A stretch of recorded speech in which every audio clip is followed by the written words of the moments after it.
Welcome, everybody, to the Sports Hub Underground. Matt Dolph here with Ty Anderson, as we are every single episode. You can, of course, get us wherever you get your podcast, typically, and you can get every episode at 98.5 sportshub.com and the Sports Hub app, typically. Still working through some difficulties on the audio end, so we will welcome any new YouTube viewers we have to this remote episode, or anyone who prefers to watch us on YouTube. Congratulations. It's YouTube only for the time being. Ty, how's your day and night going? Oh, what's going on? How are we doing today? Doing good, doing good. Training camp is upon us. Today was technically day one, I guess, but I would call it day zero because it's just like, players report. Don Sweeney and Marco Sturm talked, but the practices really begin on Thursday. I will be down there covering the team for 98.5thesportshub.com. And so there's going to be some interesting stuff to cover because it's going to tie back to our lead topic here, which is David Pastrnak. He's apparently going to miss at least the first couple days with what Don Sweeney called tendinitis. Of course, didn't get into any specifics there. I know the best that we could have gotten would be upper body or lower body. It could be the neck, could be his pinky. There's a bit of a range there when you just say tendinitis. I'm not a tendinitis expert. I can't help but worry that it's one of these things where it's like, it's a couple days. Then 2 days turns into 5. 5 days turns into 10. 1 week turns into 2 weeks. 2 weeks turns into he missed all of camp. And so what the hell's going on? Maybe I just have recency bias and PTSD from Christian Gonzalez and his hamstring with the Patriots to cross sports for a second. But that to me was the lead story for today because it's like this is their guy. This is the guy on the team, and I'm not necessarily saying this is a bad sign for the whole season or what he's going to look like when the season gets rolling. But why isn't he ready to go? What happened there? I don't know if you heard anything new, but just what's your initial thought on that? Pastrnak out for the first couple days of camp. Yeah, today is a very difficult day in terms of getting stuff that's not on the record. The locker room is not open. You're basically talking to Don and Marco, and then you're getting the hell out of there. So it's not a lot of room for scuttlebutt and rumor mongering and what have you. Off the jump, I heard this on the radio today, so I'll just address it right now. Didn't ask about it because I knew we wouldn't get an answer. I knew it'd be, we're not going to talk about, where it is. We're not going to be specific. We just hope he gets better and he's out there on Monday. The NHL allows the secrecy, right? And I don't think it benefits anybody. It might benefit the player, sure, but the NFL, you're required to reveal what it is, right? You can't get away with, a lower body. You got to say what it is, right? Got to be specific. Yep. And I think the league is better off for it, right? Especially when you jump into bed with gambling. But the NHL, they've been allowed to do this for over 10 years now. I want to say Ken Hitchcock was the guy who kind of started doing that. A lot of times people would be like, oh, it's an arm. We think it's okay. We can day to day. And I want to say it was Hitchcock when he was in St. Louis was like, lower half of the body. And then everyone was like, oh, cool. Yeah, we're going to do that now.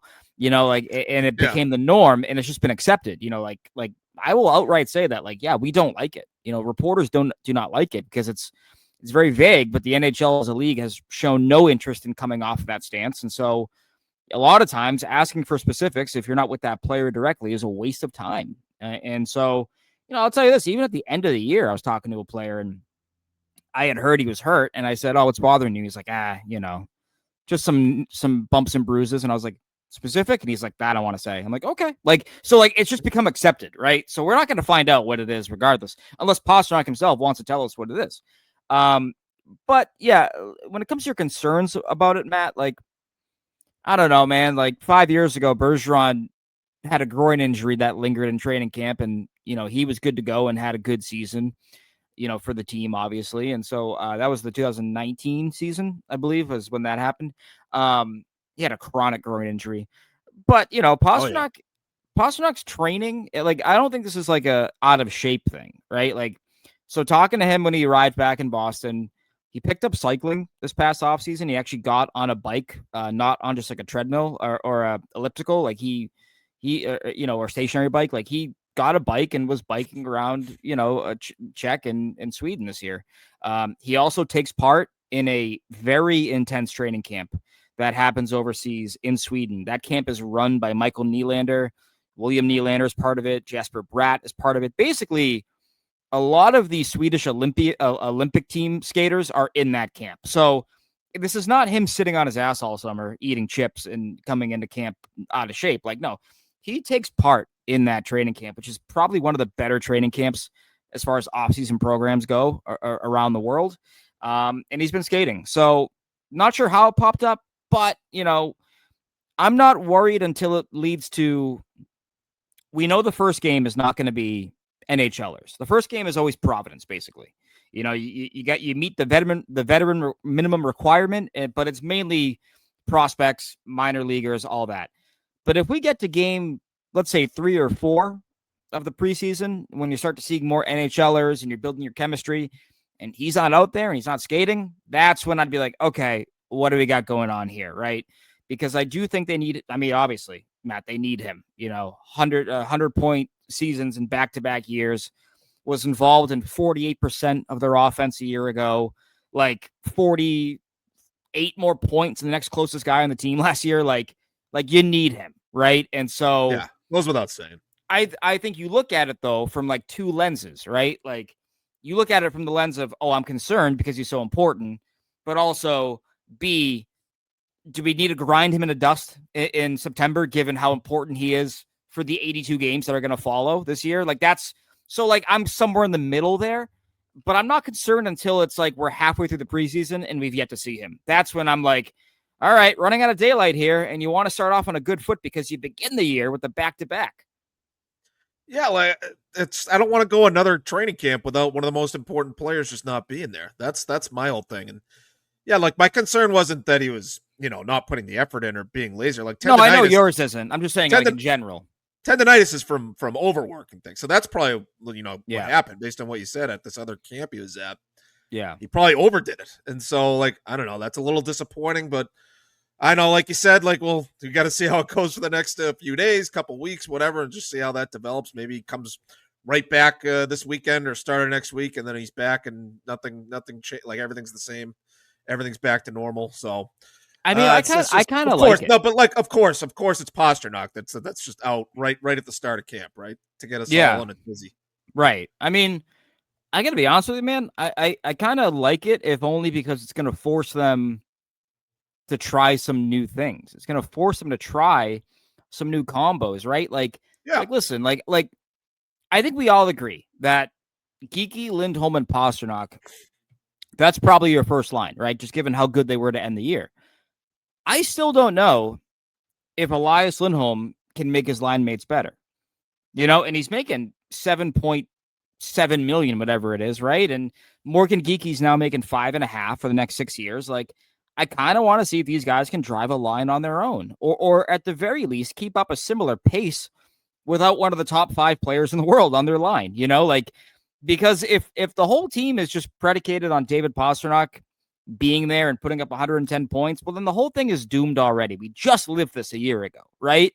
And so like you need other guys to step up, and I think out of the gate without a safety net and new voices having to emerge as leaders, like I don't hate it from that standpoint. Of course, I want 88 out there, but if I'm looking at the positive here, it's like, all right, opportunity. And the name of the game in this camp is opportunity, right? Like, I think that was my biggest takeaway today, is that they are finally, Matt, I pray, walking the walk after talking the talk and giving opportunities to players that we simply gotta know, can they play? Can they be impact players? Can they give you something? It feels like today, while just the first day and the first step, and things can change, we could go to camp next week and see Patrick Brown playing above Fraser Minton. But like, out of the gate here, it feels like they might walk the walk after talking the talk. Yeah, like that's been a big part of our discussions going into camp. Is like they talked for years about young players stepping in, making an impact and pushing and all that. And then they bring in someone on a PTO, and then like they get buried in Providence for the whole season. And so, okay, let's do that whole song and dance again. So it's like, talk is cheap. I'll believe it when I see it. But yeah, that is promising that like they're starting camp without any, they're not bringing in any PTOs to start camp. Sounded like Don Sweeney left the door open. And then, later in his press conference, he was talking about like, well, 1 year you got a Matthew Poitras stepping up and earning a spot. even though he's 19 or whatever. Then that other year, you got Brandon Carlo stepping in as a 20-year-old that his first year. And so like that tells it's like, I hope you're not capping it at just one guy. Like we need the token one kid to come in and make an impact for us. Like, you need more than that, I would say. But yeah, like we're going to see the first sign of what their intention is, like who they're looking to push, who they think has a good chance to push. I think at that right wing spot, because Pasternak's out, there's an obvious domino effect there. So who's going to be with Geekie and Lindholm, presumably on the top line? Who's going to be the first line right wing period, regardless of who he's playing with, and then who's behind him? And so that's going to be something to watch. It was going to be something to watch either way, but Pastrnak out, you're going to get a look at some of these other guys that we're intrigued about, and a guy like Matej Blumel is at the top of the list for me. Like I know Victor Arvidsson, we sort of know what he is. He's been in the league forever. Blumel's a guy that we haven't really gotten a look at, that most people haven't gotten a look at outside of the Dallas Stars organization and their minor league affiliates. And so, look, I'm looking at your article right now on 985thesportshub.com. Go check that out if you're watching this video. Go check that out at some point. The position battles to watch in camp. You have second line right wing as the position battle. Like in a normal world, like this could be starting next week. Pasternak's back, and then we're talking about second line right wing. You got Blumel on the list, you got Arvidsson on the list, and then you got Fabian Lysell on the list, and you got Geekie there. I just had a quick question about that because we were just talking about how Geekie and Lindholm feel like the clear top line left wing and center.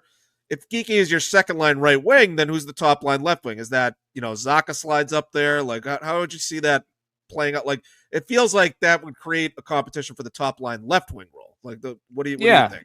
Yeah, it all depends, like how they view it. Like Sweeney kind of said today that he's like, I have input, but this is Marco's team. Like I'm gonna let him build the team how he wants. And he might look at it and say, yeah, these guys are great together, but if I got two guys that can score 30 goals, Geekie and Pastrnak, maybe I don't want them on the same line. Maybe I want to see if Geekie can drive his own line as that second best winger. It's like the Bruins had Bergeron, Pastrnak, and Marchand on the same line, and we were like, this line's great. But then we were kind of like, oh, well, now your second line right wing is Carson Kuhlman. Is that really the best use of anybody's time? It was 100% but a Foucault. Yeah, like it's just not ideal. Peter's tie, like you got to sort of like balance it out. And maybe I wonder if he wants to balance it out, and you got Pavel Zacha, right? Pavel Zacha is this guy that I think that, we all like what he can do, right? It's just where do you deploy him? Where do you use him? He had his worst year last year as a Bruin,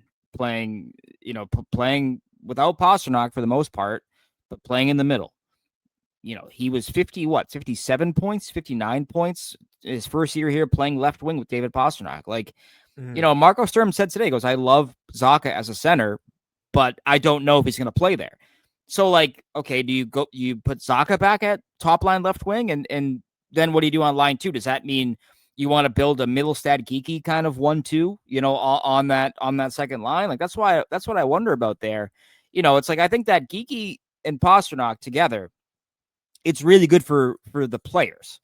Is it the best thing for the Boston Bruins, the team? Like that's sort of the question that you could have, where like we know they're going to produce, we know they're going to put up points, but is this team able to be a one-line team?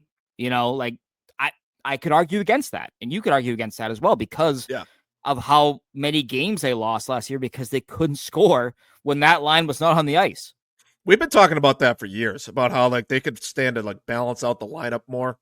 Mm-hmm. Like obviously in the Marchand, Bergeron, Pastrnak days, it felt a little top heavy most years, but even like recently, like it just felt like they kind of stack it at the top and it's a little too top heavy. Mm-hmm. And you're like, we should try to even that out a little more. So I guess that might be all part of the calculus. I like Zacha as a left wing. Like I just feel like that's how he's going to make his biggest impact. This team, like maybe they need him at center, but I don't know. I prefer Lindholm and Middlestat. If you talk about the guys they have as far as the top two centers, I feel like that's their best options. It's not ideal that those are your top two centers, but I feel like it's got to go Lindholm, Middlestat, and then the wings we'll see how that goes. We'll figure that out. So could I give you just real quick? Could I just do like a little like pop quiz kind of deal here? Oh God, I hate quizzes. Go ahead. Assuming health, right? Assuming you are like the team is healthy for game one, would you prefer a top six complexion that is Geeky, Lindholm, Pastrnak on line one, and then Zaka, Middlestad, and Arvidsson on line two? Or would you prefer Zaka, Lindholm, Pastrnak, Blumel, Middlestad, and Geeky? Like, what's a better top six in your opinion? Well, Blumel on his off wing, isn't he a right he's shot? a lefty. He's a lefty, but he can play left and right. But he's played mostly right wing. He's bounced around. Yeah, but he's comfortable playing either. Well, that's good to know. That's good. Yeah. I can't believe I forgot. But you could also put Arvidsson there on his off wing, or you can keep Geeky on his off wing, just not with Pastrnak. You have flexibility there. But mainly it's that top line you're looking at. Do you want to go back to the well of Zaka, Lindholm, Pastrnak, hopefully, hoping that they're better this time around, or do you want to stick with Geeky, Pastrnak, and Lindholm? That kind of probably is more the question, but it is about spreading the wealth around. It is about spreading out. Does Geeky on line two make your second line more potent than it is otherwise? That's kind of something I'd wonder about. Yeah, I feel like the first combo you mentioned is what we talked about for weeks after they made all their moves, and it's like this is what the roster is going to be. It's like that's the most logical, top six. I prefer to try something new and have some new blood, so I feel like I would, just defer to that second combo with Blumel playing on the left side, and I forget the rest of the combo there, but Zaka on the top line, I know Geeky and Pastrnak might be hard to break up because they played so well together, and Geeky had a career year playing with Pastrnak. But is that more about Geeky, or is that more about the fact that he was playing with David Pastrnak? Maybe they put Zaka and Pastrnak back together. They played together before. Maybe Zaka regains his form, and maybe you get more out of Matthew Blumel than the Dallas Stars ever did. And just I feel like maybe that'll work itself out. And I feel like someone like Blumel and even Arvidsson on the other side, I feel like they're good fits for a guy like Middlestad, who's kind of a playmaking type of center. And those two guys, they play off the rush. And Arvidsson, especially, you mentioned he could play on his off wing. I feel like he's a guy with the skill set that can play either wing. Even though you might want to put him on the right side there.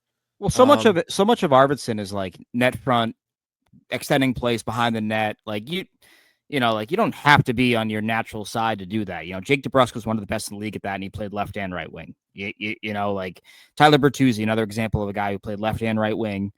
Was a game predicated on getting to the blue paint, extending plays along the walls, winning plays along the walls.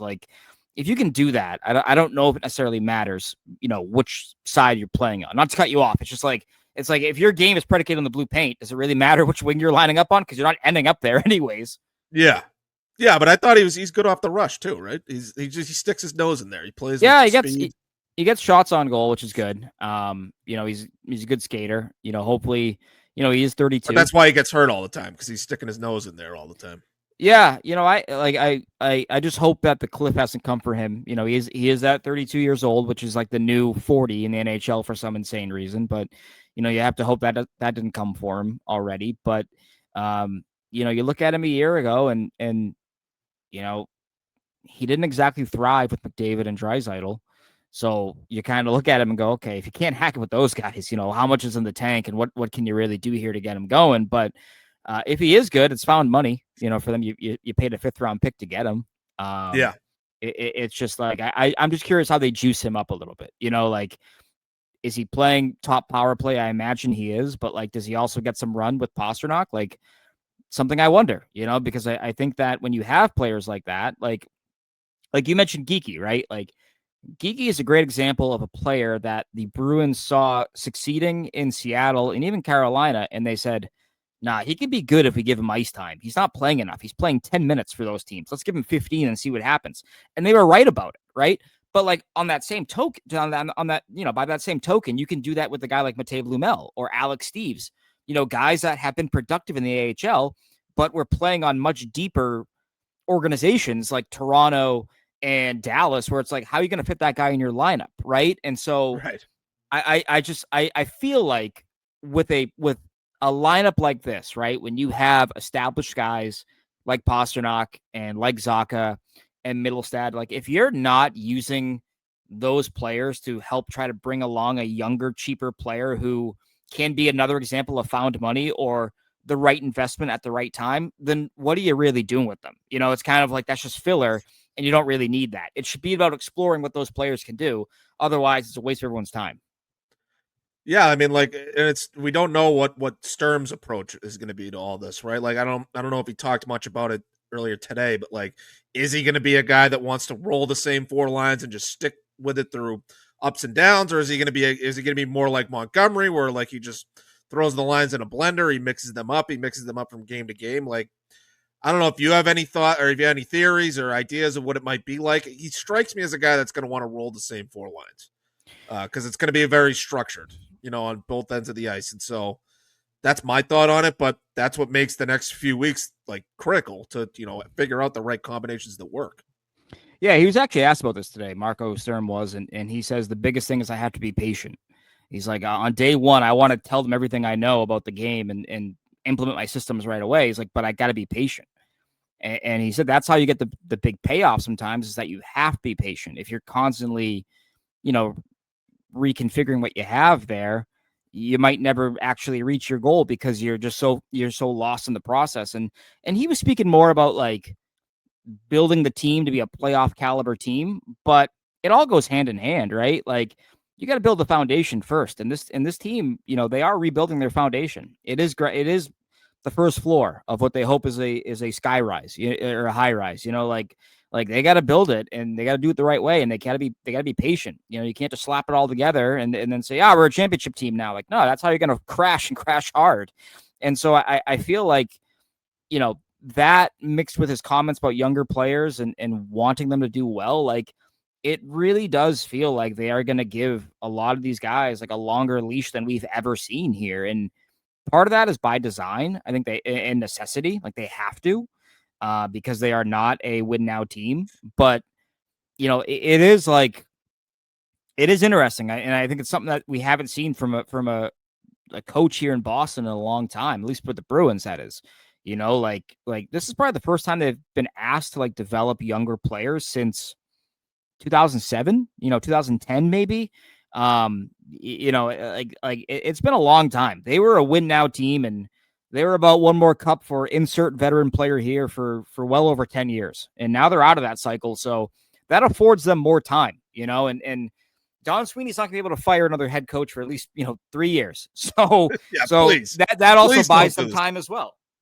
Yeah, they're building, like they're going to be patient. This is going to be a long process. I hope that's all understood. And I know they're hoping to sort of sneak into the playoffs with just a tightly structured defensive team, great goaltending, and, maybe sneak into a wild card spot. I hope that's all they're going to do. They're not going to like sort of overdo it, trying to, push their way into the playoffs just because they want those playoff gates. And so they start to mortgage draft picks. They start to bring in veterans. Like I just hope they don't go too far in that direction. I hope they stick to the long term, and especially sticking to the long term plan with Marco Sturm as the coach.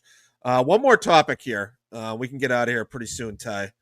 I know you got stuff to do over there, but the first position battle that you mentioned on your article is that second line center, which we've been talking about. Elias Lindholm and Casey Middlestat feel like the clear top two centers. But the interesting one that you put on the list there is Matt Poitras, who I think you might have mentioned earlier in this very program. What if Poitras is just undeniable? What if Poitras comes in and he's like, I'm ready to take over. He's playing with speed. He's finishing. He's playing smart. He's playing the right way as Don Sweeney wants everyone to play. Mm-hmm. And like, what if he earns that second line center spot? Like, what happens? Do they put Middlestat on the wing? Like, I know Zacha could play left wing. But then, like, what happens with Lindholm and Middlestat, you think? Like, just say it for the sake of this discussion that Poitras comes in and he's taking a big step forward. He's ready to be a legit player, and he's a top 6 guy for them. He's our number 2 center. Or, like, Sturm feels that way about him. Like, how do you think the rest of the lineup would play out there? Well, I think it would be a boom in the sense that you could move Middlestat down to the third line and make that more of a scoring line. Like that can be your secondary scoring line or to the point about balancing out the lineup. Yeah, exactly. And it'd be great. I can tell you this, that the Bruins were really happy with the way that Matt Poitras ended the year. He kind of quieted down when they came back from the Four Nations. He played like 5 games in March, then got sent back down to the minors. And then he goes back down to the minors And he ends his AHL season down there with 8 goals and 20 points in his final 16 games. Then he has 4 points in 8 playoff games for Providence. Like, they were happy with how he played. Like, they felt like he learned a lot down there towards the end of the year, right? And so if you learned a lot and you're feeling confident in your game, you hope that parlays into a good training camp. And I mean, he'd be a real X factor for them. We've talked on this podcast before about the upcoming squeeze here. Once James Higgins comes up, do you have room on your roster for 2 5'10" crafty centermen? I do wonder about that. Ultimately, long term, I do wonder about that. But yeah, I think Middlestad is a stopgap ultimately. Yeah, no, he for sure is. But I'm talking more like Poitras and Higgins. Okay, can you have 2 centers that are playing primary roles for your club that are both under 6 feet tall? It would be. One. It is, right? Like, not a lot of teams do that. And so, but this would be a great camp. I mean, if Patrick can be undeniable, that answers a lot of the problems that we're kind of talking about here in terms of the lineup complexions and how they're kind of forced into doing one thing over the other. Like, if he can make it and he looks good, all right, well, now you're not boxed into, all right, the second line's got to be some combination of Zacha, Middlestad, and Arvidsson. You're like, well, we got this X factor now, right? And that's kind of what we've talked about here, Matt, is like, wanting an X factor, wanting someone to emerge who, as we do this podcast here on September 17th, like, we're not envisioning this person making the team.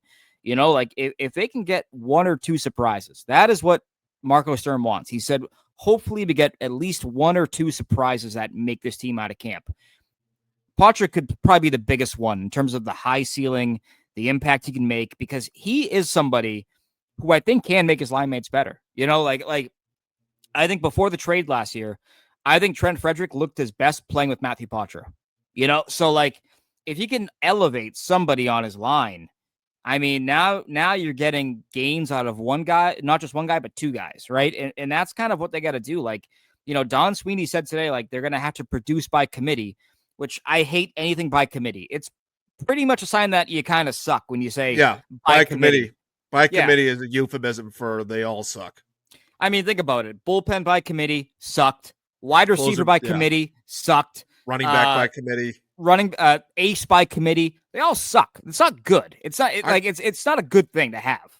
I think we have 5 number ones like that. Yeah, that's exactly. Yeah, and there's Wade Miley getting his face ripped off by like the Orioles, and you're like, all right, never mind. Yeah, exactly. but if that can happen, right? If you get 1 or 2 surprises, like, you just feel a lot better about your team. And this is sort of what I think a lot of fans were clamoring for last year, is that when the team sold off at the deadline, you were getting fed a diet of filler. I mean, it was guys that were not factoring into your long-term plans, and you were kind of sitting there going, all right, what are we doing here? Like, what's the vision? What's the end game here? But I think if you can get those surprises, and those surprises are under 23 years old, you're kind of going, oh, might have something here. All right.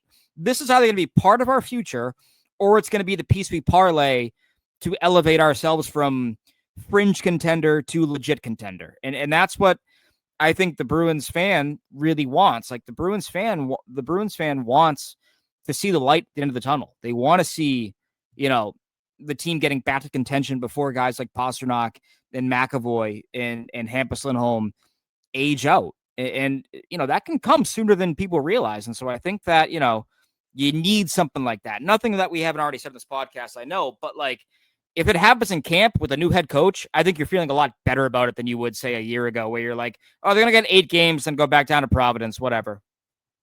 Yeah, no, exactly. They gotta, actually make a push. The young kids, obviously, and the coaches actually have to commit to it. And so we'll see. It feels like Marco Sturm is actually going to commit to it. And so, one question I had for you, Matt, what's that? About who is your left shot? Who is your number 1 left shot D right now? On like, not in role, because I think we agree that's probably Hampus Lindholm, but like pairing wise, opposite Charlie McAvoy, who do you want to put there? That's a great question. I feel like I still like Lindholm McAvoy as that pairing. Lindholm can, stay at home. Mm-hmm. He can retrieve the puck, get it out of his own end, and then McAvoy can be the one that can jump into the rush. I just feel like that's a good compliment. And I know that maybe the defensemen aren't going to jump into the rush as much in the Marco Sturm system, but I just feel like that's your best bet at like a true like top pairing. But that might be to the same point you were making about the forwards. Maybe that makes them a little too top heavy, which is why I'm also like I'm hoping for Mason Lowry to take a step forward, maybe show some improvement in his own end. But I think realistically, I'm looking at Lindholm there. Yeah, I think that's fair. I don't love the load up, but I also have to be cognizant of, Lowry is coming off such a bad year. It just was not a good year for him. And I think he has to reestablish himself and really kind of, I think there are some things about his game that are just simply not going to get better. Like, I think he kind of is what he is. I think he is a daredevil. I think he is going to be adventurous, and I don't want to coach that out of him if I'm the Boston Bruins, because I do think it can be effective. But, the decision-making, I don't know if you can afford that on your top pairing right now. I just don't know if you can, given everything we've talked about here with like this team struggling to score goals out of the gate, more than likely. Right. And so, it just, Sweeney uses the term upset the apple cart a lot. And I just wonder how they view that top line spot, because the other thing that we haven't talked about is that Nikita Zadorov and Henry Jokiharju were a very good pairing together. For whatever reason, they had really good chemistry. They read off each other very well. And I don't know if I want to break that up right now.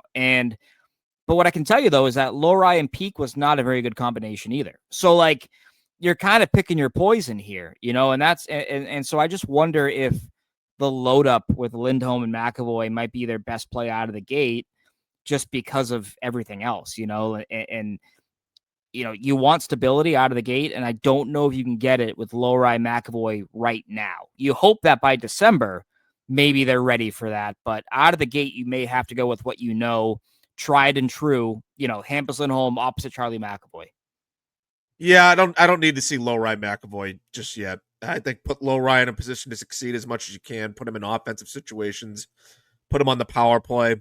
And look, just can he get to a level of being like serviceable at his own end? Like, I don't need him to be, an all-around Norris Trophy caliber defensive defenseman or anything like that. But like, look, if you're skating and moving the puck and scoring, but you're also giving up goals and turning the puck over, it all comes out of the wash. You're just an average defenseman. I feel like if Lowry wants to be a good defenseman in the league, he's gotta improve a little bit in his own end. And I know it's never gonna be great, but if he could just get to like a level of average, or close to it, that would make me happy. But I don't need to see him on the top pairing with McAvoy or anything yet. But like, try to put him in position to succeed on offense. So that's my thought on Lowry. Ty, you got any other thoughts on today, or any final thoughts before the start of training camp until we get a few days of practices and then we reconvene on the next podcast? Yeah, I mean, sticking with the defense real quick, I would be interested in exploring a Zadorov and McAvoy top pairing again. Didn't get a great look at it a year ago. I feel like you can probably explore it a little bit more. And to your point about Lowry, like, can Lowry and Jokiharju be a good pairing? Jokiharju is a very good, reliable, steady kind of defenseman. Makes strong reads in the defensive zone, knows how to like kind of push pace the other way as well without being too risky. I wonder if that'd be a good fit, in a protected, sheltered kind of role out of the gate for a guy like Lowry, to try to, again, just get reestablished and work on some of those things you're talking about without having the weight of a top pairing kind of role on his shoulders. And so that's my thought there. Quickly, we talked about goaltending last episode. Found it telling today that we're talking about goaltending, and Sweeney goes out of his way to mention Michael DiPietro, saying I don't want to discount the strides that he has made and the way he's knocking at the door.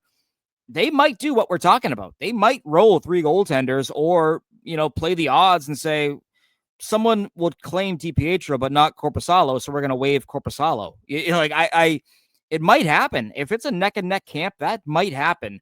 And I only say that because Don Sweeney outright acknowledged it today. He didn't do that with Brandon Bussi a year ago, but he said it with Michael DiPietro, that this is a guy who's looking really good, and we don't want to discount what he's done. Like, that's a tell to me. He doesn't say that kind of shit. It's just like he went out and said it. And so now, if both guys have a 9-10 in the preseason, I think it's a legit conversation as to who gets that job.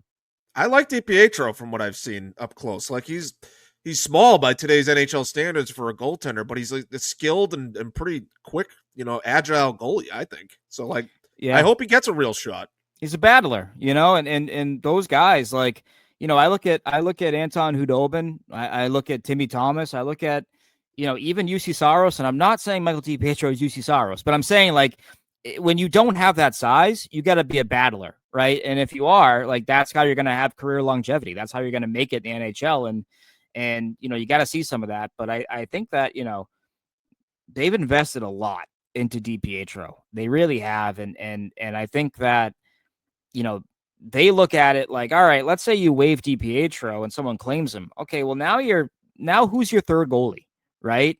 Like, they may go the path of least resistance here and waive Korpisalo, knowing that someone's probably not going to claim him because he's making $3 million for the next 3 years. Yeah. No, I kind of want them to. After the way you laid it out. And like, I love that. I love the idea of like trying to call everybody's bluff. Like, yeah, we'll put Korpisalo. I dare you to take Korpisalo off our hands. Yeah, like that sort of thing. I would love that. Well, it's interesting, right? Because we last episode we talked about Carter Hart and his free agency. I don't know if you saw this today out of Utah, but the Mammoth, I almost said the Kraken. The Mammoth are trying to find a home for Connor Ingram, who was not good a year ago, but was pretty solid 2 seasons ago. Their final year in Arizona. And Bill Armstrong, their GM, outright said, he goes, if we can't find a trade partner, we're going to waive him. So like this might be a trading camp where a guy like Korpisalo does sneak through waivers because he's too expensive and he's not considered perhaps the best option available on the market, both in terms of contract and what he's making and what his results were a year ago. And Ingram didn't have a good year, but he's cheaper. He's much cheaper, and he's like 1.5 million, I believe, versus 3. So that counts for NHL teams. When they pinch every penny, like they do. And so this may be an offseason where you could waive a Korpisalo, and he's not getting claimed, and you can move him up and down when you want to, and go from there. I'm all for it at that position, especially now that they're sunk in $8.25 million with Swayman and so much riding on him. Like I'm all for them, trying to save money underneath him at that position is the best they can. Mm-hmm. All right, Ty. Any other closing thoughts before we get out of here?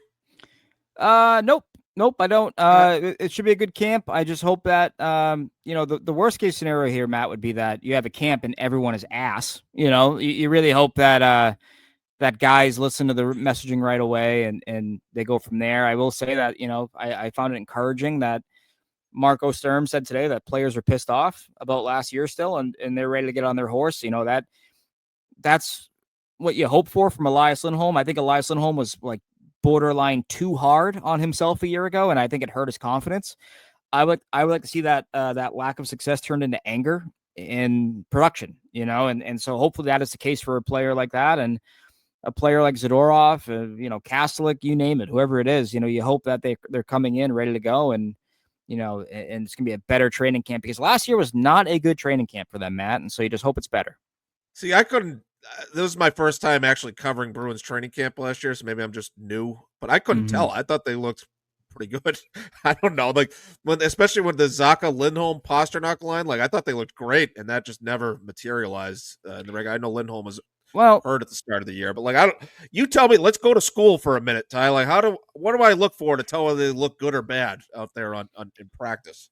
You look for energy. You look for guys getting out there early. You look for like the vibes of just kind of like how players feel, when they go to the rink. Is it, is there energy in the practice, right? Like these guys haven't played, organized hockey in 5 months, right? Like, so 6 months, you hope that they're all excited, right? And last year, like there was a little bit of whistling by the graveyard, a year ago. And I didn't realize it in the moment, but then I kind of started asking around about training camp. And, the thing I always came back to was just players said, didn't know what it was, but something felt off. Just something felt off. I don't know what it was, but something felt off. And vibes. Yeah. And I think it was, it was the Swayman stuff. It was the Marchand had a contract thing. The Montgomery, the lame duck Montgomery situation where. Yeah, I don't think it was just one thing. It was a perfect storm of bad vibes about some of the most important people. Yeah, Lindholm begins camp with an injury, so there goes your top line, right out of the gate. Um, I think they had a lot of guys that just thought, they could show up and be as effective as they were a year ago. Like they had a really good year without Bergeron and Krejci. And I think a lot of guys were kind of guilty of just thinking, oh, that's the norm. I'm going to be that player forever. And it wasn't the case, right? And I think too that when you are a team like the Bruins, like a veteran team like the Bruins were a year ago, things have been going well for so long because your core was so good that you could simply show up, lose 3 games in a row, but then win 6 in a row and offset it, right? Like they didn't have that a year ago. And I think that they were kind of guilty of like we'll be fine. We'll be fine. We'll be fine.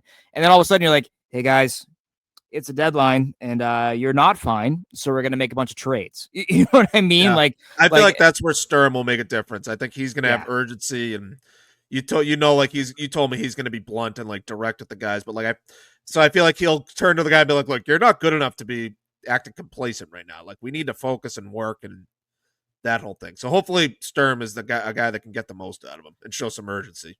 Yeah, and coaching for this team has never been more important than it is right now. Like it just they need the coaching to mask some of their inefficiencies and some of what they lack compared to their peers, right? And so you're going to have to squeeze every ounce of talent and every ounce of goal scoring and defensive IQ out of these players while also acknowledging that they are not going to be perfect and that you're going to have to augment your lineup so that guys are able to take advantage in spots that, benefit them and keep them out of positions that do not benefit them. And that's going to be the name of the game for this team right now because they are not, they are just not a finished product right now. They're just not.